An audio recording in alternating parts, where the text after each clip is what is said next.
अस्सलाम वालेकुम दोस्तों, मैं हूं आपका एडवाइज़र आफ्ताब शकील। एक दोस्त का कमेंट्स आया, उसने सवाल किया कि सर मेरे जो है वो शजरा, जब मैं नादरा से मैं अपना एफआरसी बनवाने गया हूं तो वहां पे मेरी फैमिली में दो ऐसे लोग ऐड हैं जिनका मेरी फैमिली से कोई तल्लुक़ नहीं है। तो वो मेरी विरासत में हिस्सेदार बनने जा रहे हैं। तो मुझे बताएं अब मैं क्या करूं, किस तरीके से उनको जो है ना मैं वहाँ से खारिज करवाऊँ। एक दोस्त ने सवाल किया कि सर मैं अपनी विरासत करवाना चाहता हूँ। तो आपकी मैंने वीडियो देखी तो उसमें आपने कहा कि सब बहन भाइयों के जो है ना वो आईडी कार्ड की ज़रूरत होती है, उसकी कॉपी साथ अटैच करनी होती है।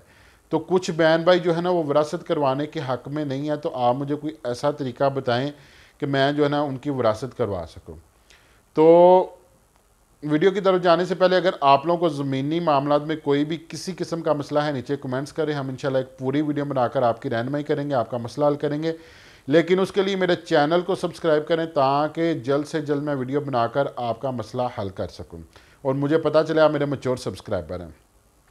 अच्छा, ये पहले सवाल का हल ये है कि नादरा ने एक सहूलत मुतारफ़ करवाई है। अगर कोई भी किसी भी ख़ानदान के अंदर कोई भी गैर कानूनी बंदा रजिस्टर्ड हुआ है तो उन्होंने एक SMS सर्विस जो इंट्रोड्यूस करवाई है वो ये है कि आपने अपना आईडी कार्ड नंबर जो है वो, जो घर का सरबरा है वो अपना आईडी कार्ड नंबर लिख के वो 8009 पर सेंड करेगा, या उसका कोई भी फैमिली मेम्बर जो है ना वो अपना आईडी कार्ड नंबर लिख के 8009 यानी 8009 पर उस मैसेज सेंड करेगा। वहाँ से उसको जवाब आएगा। उसमें क्या जवाब आएगा कि उसके बहन भाइयों का सबका नाम लिखा होगा।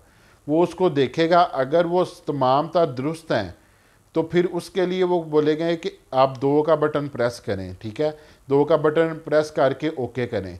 अगर उसमें से कोई गैर कानूनी रजिस्टर्ड बंदा मौजूद है तो फिर 1 का बटन आप प्रेस करेंगे। 1 का बटन प्रेस करने के बाद जो है ना वो मैसेज जो है ना वो नादरा के पास चला जाएगा। फिर नादरा वाले क्या करेंगे कि नादरा वाले आपके साथ खुद रब्ता करेंगे। खुद रब्ता करके हो सकता है कि वो अपनी टीम आपके घर में भेजें, या हो सकता है कि आपको जो है वो नादरा ऑफिस में बुला लें। वो आपसे रब्ता करके आपसे पूछेंगे और इस चीज़ की तस्दीक करेंगे। हो सकता है कि आपके अहले महल्ला से तस्दीक करें कि फ़लाँ फ़लाँ बंदा जो है वो गैर कानूनी तौर पर इनके ख़ानदान में रजिस्टर्ड है, क्या वाकई वो गैर कानूनी है या इनका कोई बहन भाई है उसको किसी साजिश के तहत बाहर तो नहीं निकाला जा रहा।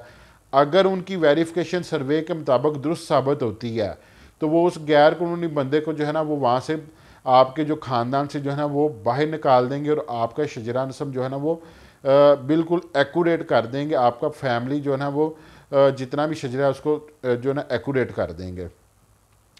अगर उसकी तस्दीक हो जाती है कि ये वाकई इसका बहन या भाई है, फिर वो उसको जो है ना वो आपके शजरा से बाहर नहीं निकालेंगे। हो सकता है कि आपके खिलाफ झूठ बोलने पर कानूनी कार्रवाई भी हो सकती है। दूसरे सवाल का जवाब ये है कि जो भाई कह रहे थे जी मैं अपनी विरासत करवाना चाह रहा हूँ, मेरे बाकी बहन भाई आईडी कार्ड की कॉपी नहीं दे रहे, तो क्या करना चाहिए।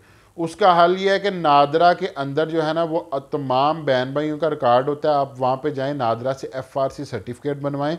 FRC सर्टिफिकेट होता है family registration certificate. Family registration certificate बनवाएंगे, उसके अंदर तमाम बहन भाइयों, आपकी वालदा वालद सबका नाम आ जाएगा। वो लेके आप जो है ना राजी कार्ड सेंटर या पटवारी के पास चले जाएं तो आपकी वहाँ पे विरासत हो जाएगी, आपका मसला हल हो जाएगा।